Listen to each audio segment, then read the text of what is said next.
Hey guys, today we're going to continue work on your newsletter stories. Last week, your job was to find sources for those stories, and you put those in a Google Doc that was on Google Classroom or in Google Classroom.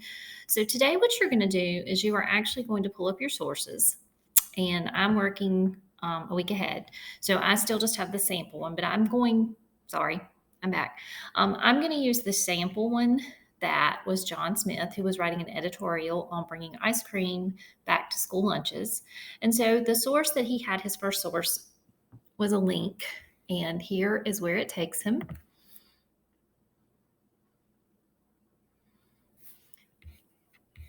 Let's see if I can get rid of that.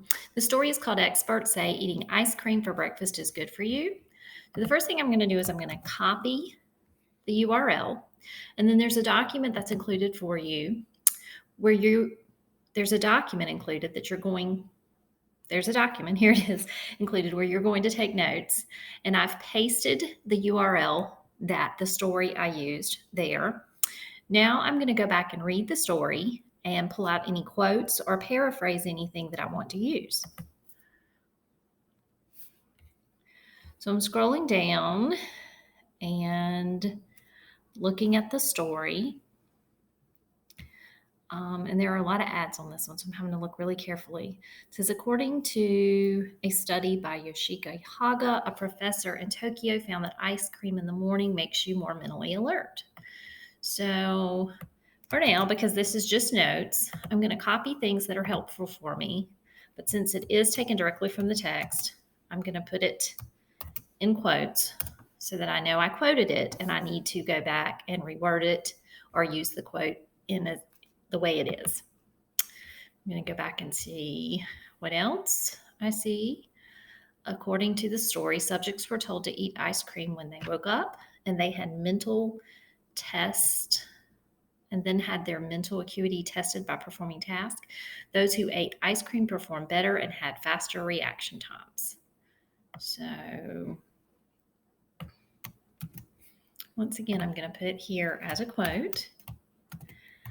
Notice I'm putting it in quotes because I'm copying it from there. Now, when I go to write my story, I'll have to paraphrase it.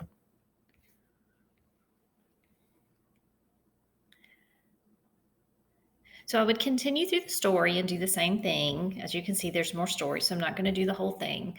But I'm going to look for important things that I want to share in my story. Now, other sources were documents that were shared with me where they interviewed a student or they interviewed the head of the cafeteria. So he had another source. I would put source number 2, interview with student. And then my notes would be, let's say that I interviewed John Henry. And he said, I like ice cream at lunch. It helps fill me up. Okay, and then if you interviewed the cafeteria worker, you would put source number 3. And this student did, in fact, interview the head of the cafeteria. So they would put source number 3, Chartwell president. And under the notes, they would put that the president said that they were planning to bring back something like ice cream soon, that they had to keep nutritional information to make sure what they were serving was nutritional, and that they were just trying to get, there were so many new things this year, they wanted to get what they had to do right, and then they would add some new things. So this is really big. I wouldn't want it to stay this large. I would make it smaller.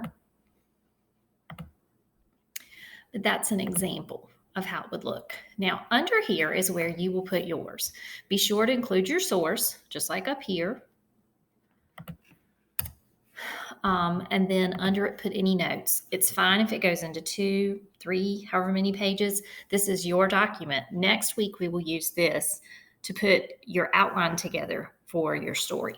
So that is what you will do today. If you have any questions, of course, I will be online from 9 to 11 and 1 to 3, or you can email me.